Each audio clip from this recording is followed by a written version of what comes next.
As lições de outubro. 2 anos atrás, Vladimir Ilyich, falando em uma reunião plenária do Soviete de Moscou, disse que agora estávamos trilhando o caminho do trabalho prático, que não estávamos mais a tratar o socialismo como um ícone apenas para ser descrito em cores brilhantes. Devemos tomar a estrada certa, disse ele, é necessário submeter tudo à prova, as massas e toda a população devem testar nossos métodos e dizer, sim, esta ordem das coisas é melhor do que a antiga. Essa é a tarefa que nós nos estabelecemos. Nosso partido, um pequeno grupo em comparação com a população total, assumiu essa tarefa.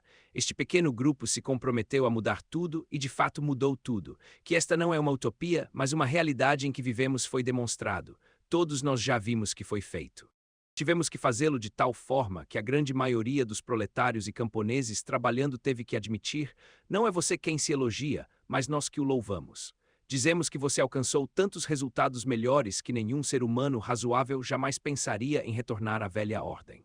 O partido trabalha continuamente e incansavelmente. Em 1924, o evento do recrutamento de Lenin nos mostrou que as massas trabalhadoras consideram o Partido Comunista como seu partido.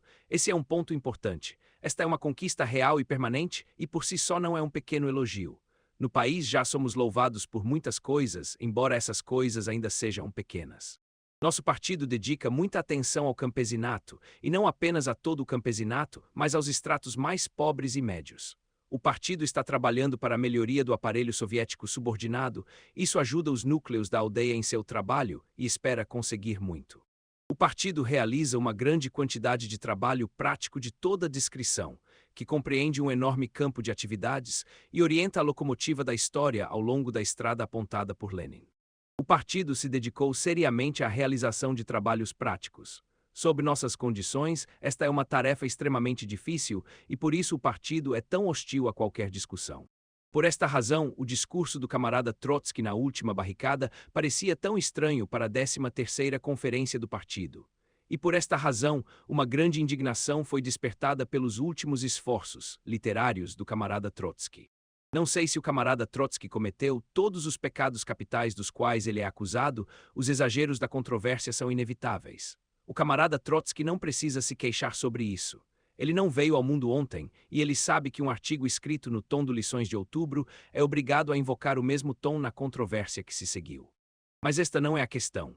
A questão é que o camarada Trotsky nos convida a estudar as lições de outubro, mas não estabelece as linhas certas para este estudo. Ele propõe que estudemos o papel desempenhado por essa ou aquela pessoa em outubro, o papel desempenhado por essa ou aquela tendência no Comitê Central, etc. Mas isso é o que não devemos estudar. A primeira coisa que devemos estudar é a situação internacional como existia em outubro e as relações das forças de classe na Rússia naquela época. O camarada Trotsky nos convida a estudar isso? Não.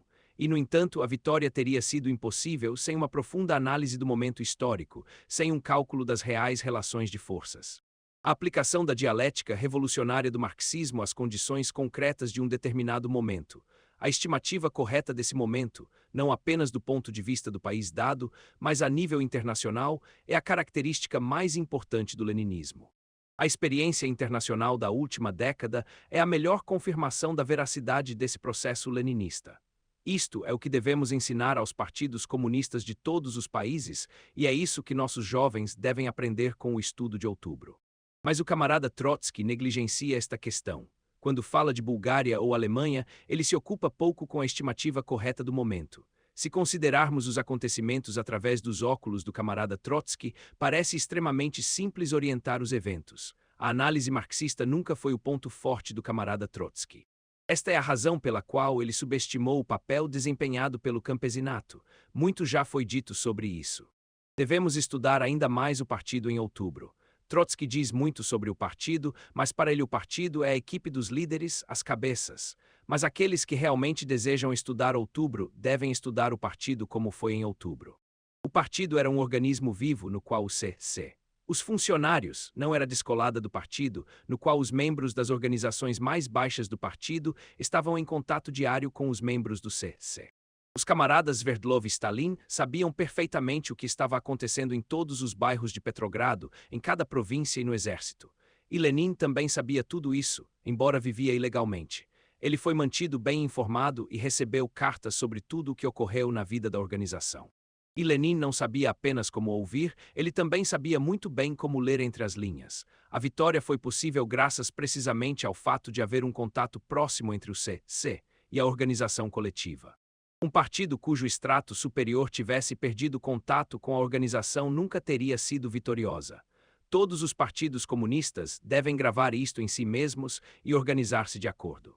Onde o partido é tão organizado, onde a equipe conhece a vontade da organização coletiva e não apenas das resoluções, e trabalha em harmonia com essa vontade, as vacilações ou erros de membros individuais dos secretários não possuem o significado decisivo atribuído a eles pelo camarada Trotsky. Quando a história confronta o partido com uma emergência totalmente nova e até agora sem precedentes, é natural que a situação não seja uniformemente estimada por todos, e então é tarefa da organização encontrar a linha comum correta. Lenin invariavelmente atribuiu enorme importância à organização coletiva do partido. Suas relações com as conferências do partido basearam-se nisso. Em todas as conferências do partido, ele apresentou tudo o que ele pensou desde a última conferência do partido. Ele se responsabilizou principalmente pela conferência do partido, pela organização como um todo. Em casos de divergências de opinião, apelou para a conferência do partido, por exemplo, na questão da paz de Brest. Trotsky não reconhece o papel desempenhado pelo partido como um todo, como uma organização lançada em uma só peça. Para ele, o partido é sinônimo dos funcionários. Tomemos um exemplo. O que é a bolchevização do Partido Comunista? Ele pergunta nas lições de outubro. Isso consiste em educar os partidos e assim escolher seus líderes que não saem dos trilhos quando seu outubro vier. Este é um ponto de vista puramente administrativo e totalmente superficial. Sim, a personalidade dos líderes é um ponto da maior importância. Sim, é necessário que os mais talentosos, os melhores e os mais firmes dos nossos membros sejam selecionados para o nosso secretariado. Mas não é apenas uma questão de suas capacidades pessoais, mas uma questão de saber se a direção está intimamente ligada a toda a organização. Há outro fator graças ao qual conseguimos a nossa vitória em outubro, e essa é a estimativa correta do papel e da importância das massas. Se você ler tudo o que Lenin escreveu sobre o papel desempenhado pelas massas na Revolução e no desenvolvimento do socialismo, verá que a estimativa sobre o papel desempenhado pelas massas é uma das pedras angulares do leninismo.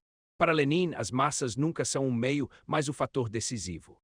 Se o partido for para liderar milhões, deve estar em contato direto com esses milhões, deve ser capaz de compreender a vida, as dores e as aspirações das massas. Bela Kun relata que quando ele começou a falar com Lenin sobre uma guerra revolucionária contra a Alemanha, Lenin respondeu: "Eu sei que você não é um mero tagarela, faça-uma para o fronte amanhã e veja se os soldados estão prontos para uma guerra revolucionária." Bela Kun fez a viagem para o fronte e viu que Lenin estava correto.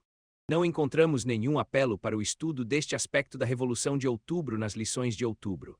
Pelo contrário, ao formar sua estimativa dos eventos alemães, o camarada Trotsky subestima a passividade das massas. Um certo Sirkin colocou uma interpretação muito absurda no livro de John Reed. Muitas pessoas são da opinião de que não devemos colocar o livro de John Reed nas mãos dos jovens. Contém imprecisões e lendas. A história do partido não deveria ser aprendida com Reed. Por que então Lenin recomendou esse livro tão calorosamente? Porque no caso do livro de John Reed, esta questão não é o ponto principal. O livro nos dá uma descrição excelente e artística da psicologia e das tendências do sentimento entre as massas das Forças Armadas e os trabalhadores que realizaram a Revolução de Outubro e a torpeza da burguesia e seus servos. John Reed permite que o mais jovem comunista apreenda o espírito da Revolução muito mais rapidamente do que a leitura de dezenas de protocolos e resoluções. Não basta que a nossa juventude conheça apenas a história do partido, é da mesma importância que eles sintam o pulsar da Revolução de Outubro. Como os nossos jovens podem se tornar comunistas se não conhecem nada mais do que as condições do partido na sua importação mais estreita e não sentem o que a guerra e a revolução foram? O camarada Trotsky aborda o estudo de outubro pelo lado errado. A estimativa incorreta de outubro é apenas um passo removido de uma estimativa errada da realidade e das estimativas erradas de uma série de fenômenos de imenso significado. A estimativa errada da realidade leva a decisões e ações erradas. Qualquer um pode compreender isso. O que aconteceu não pode ser desfeito. Uma vez que as lições de outubro viram a luz do dia, elas devem ser totalmente discutidas na imprensa e na organização do partido. Isso deve ser feito de uma forma acessível a todos os membros do partido. Nosso partido agora aumentou muito em números. Grandes massas de trabalhadores estão se juntando ao partido e esses trabalhadores não estão suficientemente esclarecidos sobre as questões levantadas pelo camarada Trotsky. As coisas perfeitamente claras para um velho bolchevique que lutou decididamente pela linha leninista não são claras para o jovem membro do partido. Os leninistas devem aprender, acima de tudo, a não dizer isso. A discussão desta questão nos perturba na nossa aprendizagem. Pelo contrário, a discussão desta questão nos permitirá obter uma compreensão ainda mais profunda do leninismo. O camarada Trotsky dedicou todos os seus poderes à luta pelo poder soviético durante os anos decisivos da Revolução. Ele manteve-se heroicamente em sua posição difícil e responsável. Ele trabalhou com energia sem precedentes e realizou maravilhas no interesse da salvaguarda da vitória da Revolução. O partido não esquecerá isso. Mas as conquistas de outubro ainda não foram totalmente consumadas. Devemos continuar a trabalhar com determinação para sua realização. E aqui seria perigoso e desastroso desviar-se do caminho historicamente testado do leninismo. E quando um camarada como Trotsky pisa, mesmo inconscientemente, o caminho da revisão do leninismo, então o partido deve pronunciar-se.